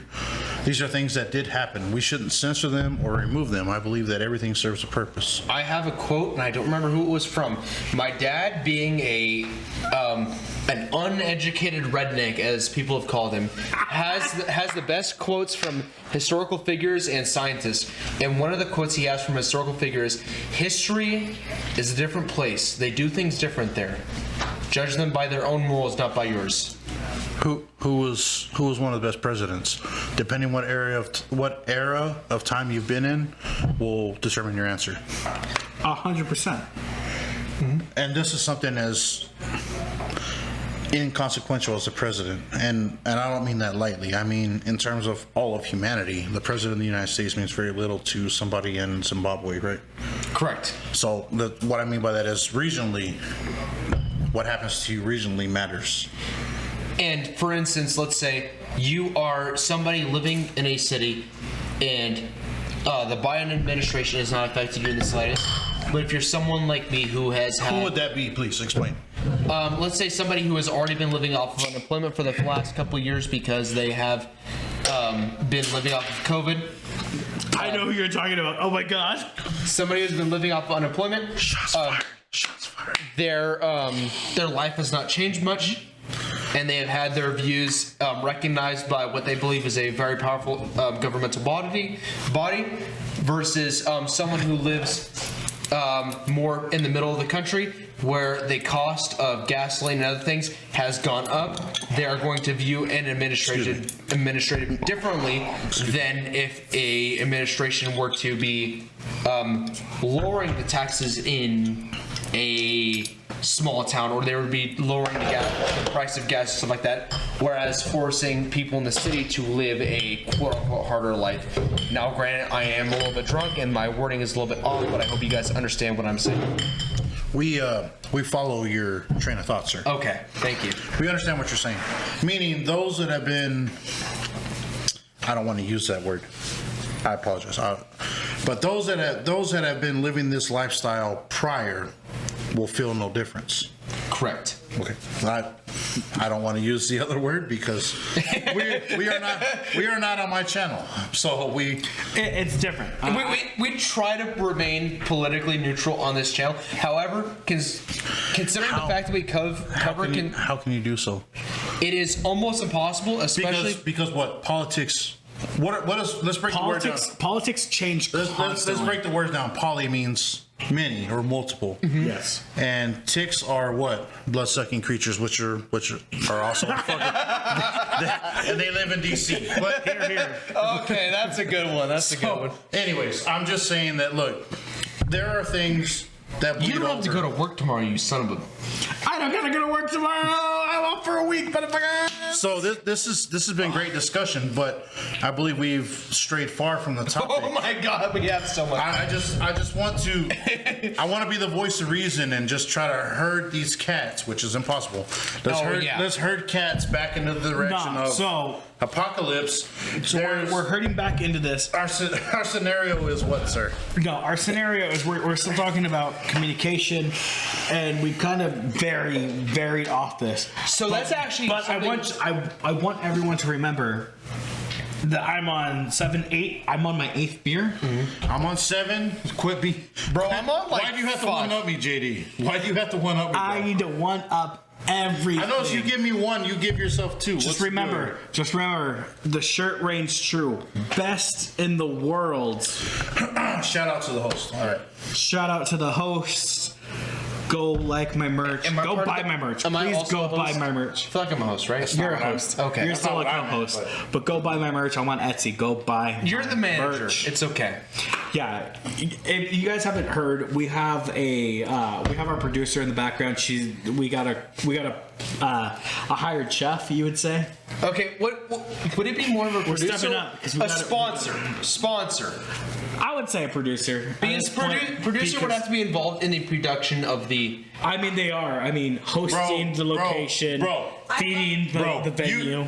Your vehicle can only go so far as it's been fueled, correct? Correct. What is fueling this vehicle? Point proven. Let's move on. Location, producer. Fair. Like I was expecting that. Please explain. JD, where were you at, sir? Oh yeah, sorry. We keep. This is not my thing, but We keep varying off. we are trying to. We've talked I'm about. only 7 beers in, and I would like to keep on No, track, please. we've varied off, which is okay because I actually really love this as a podcast. No, this has And probably been it's my gonna- favorite episode so far. It's going to be a very fun podcast. I hope you all are listening. I hope you all subscribe not only to our channel but to Beer, Beans, and No, you don't Bullets. have to, but I appreciate No, I'm going to link Beer, Beans, and Bullets. You have to go and like them. They do challenges. They do beer reviews. They do everything. So believe it or not, up until yesterday, I hadn't seen or heard of Beers, Beans, and Bullets. Really? Even though you and I have been connected via social medias for how long, you have not shared their page directly with me. I have not shared their page directly with you. That's also a main thing is I always try to keep working in my personal life separate, but That's gonna change after today. it's definitely going to change after today because not only am I bringing you into my world, but we have a tight-knit community.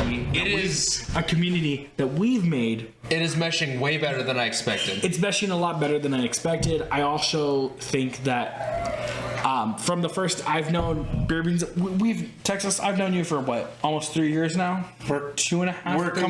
We're coming on up to a solid 2.5. Interaction wise, close to 3, yes sir. So we've known each other for quite a bit of time. So I mean, it's super interesting to know that like I consider him family, and the fact that like I appreciate like we've started doing this like less than 6 months, and I'm like I already consider you guys family. It's really interesting that I'm really like I'm building my own family, which is really super cool to me because I never had that growing up. So like I like to point out it's a new point in my life, and I feel so blessed because I have a lot of things. I'm not even kidding. I have a lot of things going for me right now, and it's not bragging or anything, but I'm on an uphill climb right now. I like to point out that Oh my god. Oh my god. I was just the fact that the word "send it" somehow rang in my ears out of nowhere. That's all I heard. I'm so blessed right now. I don't know I don't how know we got how all there. of you are feeling, but I feel great. Not just with the drinks, but I honestly feel that I'm in a great place in my life. That not only do I feel comfortable in general, but I feel comfortable in apocalypse. I feel that if we got to that point, I feel that I'm ready to start building. if you have people that you can trust, that you can rely on. Because let's talk about, we're going to bring it back to what Texas said, is you need 30 seconds of air, 30 minutes of community. I feel that I have that currently. Things can change on a dime real quick. 3 seconds of faith. Or Yeah, 3 seconds of faith, 3 minutes of air, 3 months, or 3 weeks of food. Guys. I'm already misquoting. I'm so sorry. 3 seconds of faith or hope, right? If you're not a religious person, hope. 10 beers. 3 seconds. Can we get a beer sent to the producer, please? Dude, wait a minute. We need 3 seconds of faith. Am I gonna have to count these things? Yeah. No, that's what I'm doing. 3 seconds post. 3 seconds. 3 seconds of faith. 3 minutes of air. 3 weeks? No. 3 days? Oh my God. 3 minutes of air. Okay. Okay. 3 hours without shelter. 3 days without water, which you don't want to get that far. No, as But far as I'm aware, 3 days without water, you're cramping and you can barely move your fingers. By second day, you're already using the ground to open your hands up. Do you watch Grantham a lot? I will answer that later. Okay. Anyways, 3. Oh my God, bro. 3 days without water. 3 weeks without food. Okay. And shelters and things. But I believe that you guys should carry on because We're gonna get Blackout Brennan has already broken the seal, and I believe I will do the same. I'm only 7 beers in, but I believe. I'm pretty close. I'm like halfway through my 8th beer. What a mess. Go for it. I apologize, gentlemen. No, It's down the hall to your right. First door on the right. I'd like to point out before everyone calls me out as a lightweight, I have lost 30 pounds in the last year. So, now granted, I've gained back 10 or 15 in the last couple of weeks, but Also, you do it for not. It's not just like I just need to do this. You're doing it because you're prepping because you are serving our country. You are. I'm gonna need to. You're going to need required to. You're going to need to. So good for you. I'm glad. I'm super excited. My for that. tolerance has dropped to 0, and it has kind of hurt my ego in the slightest amount. For the fact that you're also drinking with, I'm going to quote unquote professionals, that the fact that me and Texas do this literally weekly, where we drink and just do lives. No, we're chilling. Thank But you, again, we thank do you, this- producer, for asking about the lighting. Yeah, producer checking on the production of the actual podcast. But it's a very long podcast. We are currently at an hour, 40 minutes. Oh shit! Which is a good podcast. I mean, I estimated us to be an hour. You were saying it was 2 going to be hours. at least 2 hours. At least 2 hours. I'm going to try to cut it off 2 hours. We're at about an hour 40 minutes. So, we kind of covered everything that I wanted to cover. About how much of a percentage of this podcast do you think was actually dedicated to talking about the podcast subject of surviving the apocalypse? I want to say 70%. 70%. I would probably lower that to about like 56%. 56 is a very specific number. I say 56 because we did spend a quality amount of that time talking about political aspects of it, which I'm not kidding. I did like factor in And you know what? we did for the podcast. I try to remain politically neutral in a lot of ways, but it is hard to remain politically neutral with a conspiracy-based podcast whenever a lot of the conspiracies are anti-government. I also conspiracies. don't know what's going on in our comment section. I can't see every time I open. I don't think there's been another one since I posted. Okay, Hey, I'm just making sure because I'm not sure. I keep seeing it and I look over and I'm like, oh, there's words there. I can't see. The most recent one was me saying, "Hey, feel free to ask questions. We will answer them." There's a lot. Okay. Producer is the most recent one saying me saying, "Hey, feel free to ask questions." What's our last comment? Because we actually don't get a lot of comments on our lives. Our producer is chewing. So Is our last comment me saying, "Hey, feel free to comment"? Okay, cool. It is. That's great. I just want to make sure that we're not leaving out our comments because we actually got a couple comments on this episode. Yes. I'm really glad. A couple of our episodes, we're going to be a couple episodes behind. Shout out to the producer for everything. I know. Shout out to our producer. She's gonna be feeding us. She's housing us until we get our current bunker that is actually ours, and we don't have to share with anybody else. Yeah, baby. But we'll keep you guys updated because our bunker is going to be lit. But with that, I love the fact that you guys are responding. We're currently trying to fill out our spooky season. After this, I think this will be either the last episode of spooky season or this will be the first episode after spooky season.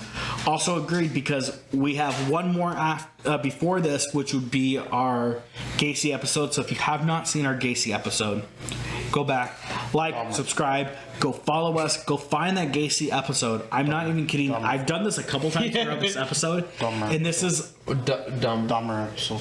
Dahmer episode was the most recent one we posted. our We had Dahmer Gacy episode. already Our recorded. Dahmer episode, as of today, Dahmer posted this last Friday. We're going to be doing a Gacy episode, and then we're going to be doing this episode.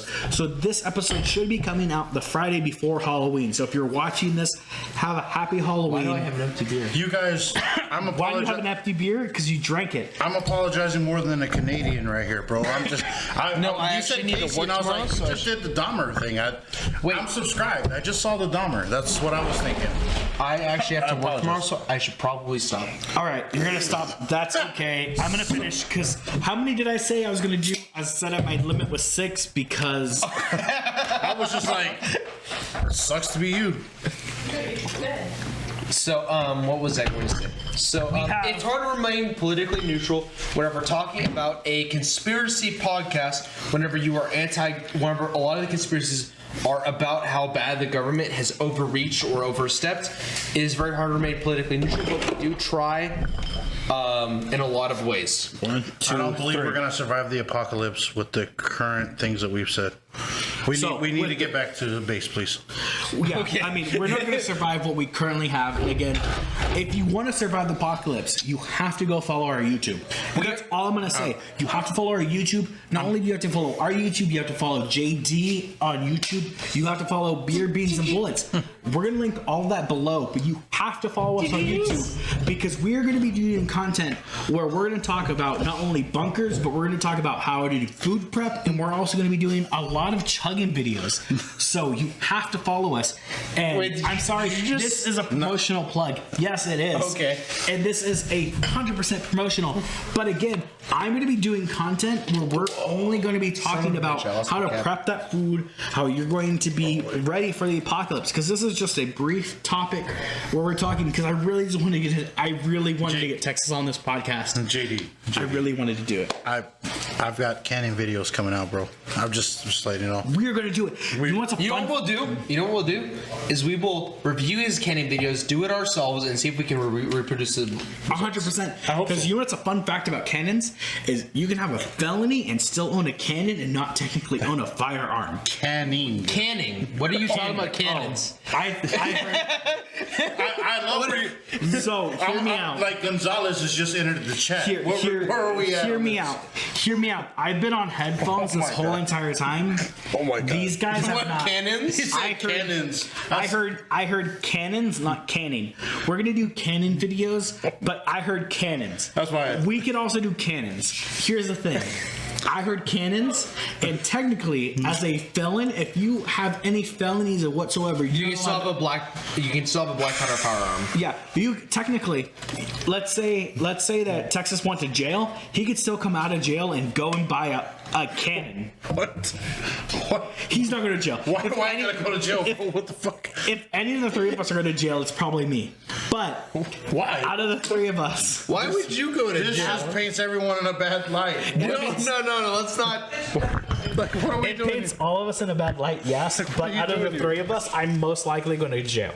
But out of the three of us, anyways, Not if he's with me. That's if not you happening. have a felony, You can still own a cannon. you could still own a cannon or any black powdered firearm.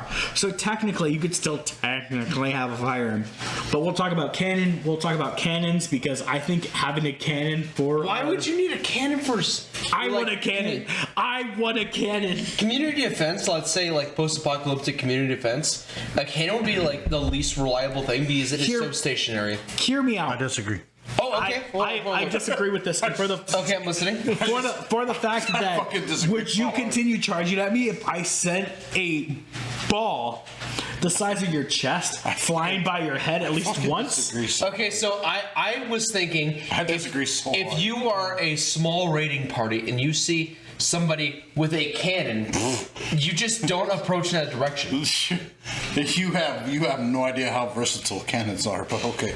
Okay, are they pretty light, like easy to turn? Where we currently are, a cannon can be moved by hand. sir. Okay, pretty quickly. If you have a cannon inside of a, let's say you have a very decently defended structure, and you decide, hey, I'm going to move into this structure and take what they have. You kick in the doorway and there's a very long hallway. There are not only homes, but businesses and structures built this way, where there's a large hallway. You and 4 or 5 of your buddies decide, we're going to kick open this door. Not knowing that there are 4 or 5 guys with NVGs up top that have been watching, waiting for this. Keeping perimeter, and said, hey, we got 3 guys moving in. Let's put the cannon on the door. Because we can fire rounds, but that would be too much. Right? Let's just fire a cannon down the hallway. Let's put a cannon. It's got a 3-4 inch barrel. Doesn't have to be very big. We will load our shrapnel. Nails, wood, bolts, whatever else we can. Okay, hold on. Before we continue, we need to get a new battery in that camera. Our camera died. Let's finish it up. This is actually, we're going to wrap it. We're not even going to replace it. Oh, no. Because, listen, we only have 10 minutes left because I wanted to keep it at 2 hours. This is a situational thing. We'll leave it at this. Okay. We didn't cover all of the apocalyptic scenarios. We didn't get into everything. But again, this is also a teaser. I really want you guys to go and like and subscribe to not only the Bunker Buddies channel, but the JD's channel, to Beer, Beans, and Bullets, because this is where you're going to find this information. So I can constantly talking about you guys don't have to do that. So I'm going to go ahead and close off your statement from where I was opposing you to begin with. I can see a cannon being very effective if planned correctly, and if you are a tight-knit community, you probably have it planned correctly, where a cannon can be a very, very strong defensive situation by forcing an enemy into a funnel. It's a 4-inch shotgun.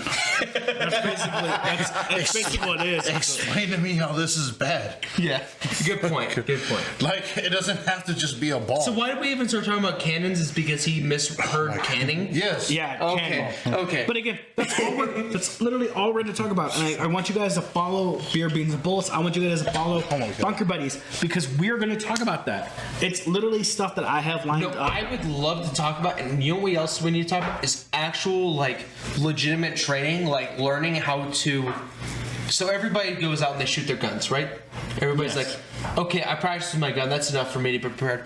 You need to learn the distances, how to gauge distances, and I think that's something we should also cover. We're going to cover that. And again, please go not only like and subscribe us on Spotify, because we're on all like podcast platforms right now, but go follow us on YouTube. Our YouTube is going to be so versatile right now, and like we only have a small knit kit community of people. I think we're at 10 right now on YouTube, but please go like and subscribe to our podcast, because we're going to talk about not only sustaining, but I guarantee you 2 out of 3 of us probably have a gun on our body currently.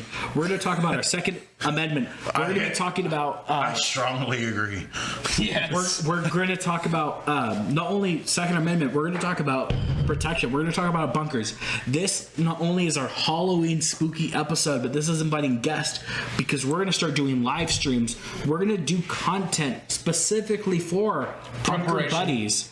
We're going to do that. But again, I also really want to do this podcast based off of the mysterious and cryptid, because I am in love with those. I don't know if it's just the beer talking, but I would love to make the channel more preparation based, as well as podcast re-uploads. Let's go that. I'm 100% here for it. You have we the right can do name this. for it. I believe you have the right name for it. We have the right name for it. We 100% have the right name. We're the Bunker Buddies. Thank you so much. Again, go like and subscribe to our channel. Go like and subscribe to JD. Go like and subscribe to Blackout Brandon. And most importantly, we're going to link it down below. But please remember, go like and subscribe to Beer, Beans, and Bullets, Triple B on YouTube. I appreciate it. We are building Triple B back up, because again, YouTube has recently gone through their own little like phase where they started taking down channels. They started giving strikes out. They've taken YouTube videos down. But we're here just for Beer, Beans, and Bullets.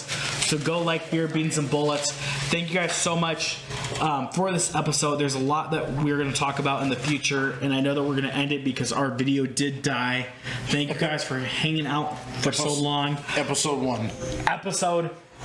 We're on episode 8? 8, yeah. We're on episode 8. Thank you so much. I'm on, actually, what's a great transition for this is I'm on 8 beers. How much are you on, Texas? This is my 8th beer, and I'm Eighth almost. beer. I've only had 5 or 6, but I've also lost 30 pounds, so my tolerance has gone to fucking 0. He's gone down. Hey, bro. Much respect, man. Thank you. Respect, everybody. Thank you guys so much. Remember, go follow us on Spotify, YouTube, Instagram. If you guys follow us enough, we'll make our own Twitch channel. Oh, that would be fucking lit. That'll be lit. But thank you guys so much. Again, thank you so much, Texas, for being here. Thanks You for having came me. all the way out from Texas. I am so pumped. Thank you guys so much. 14-hour drive, bro. I made it by my 14 by hours. myself. Yeah. Thank you so much. I gotta piss this, wrap this up. I also do. So thank you guys so much. Thank you. And remember, like and subscribe. Have a great night. We are out. Adios.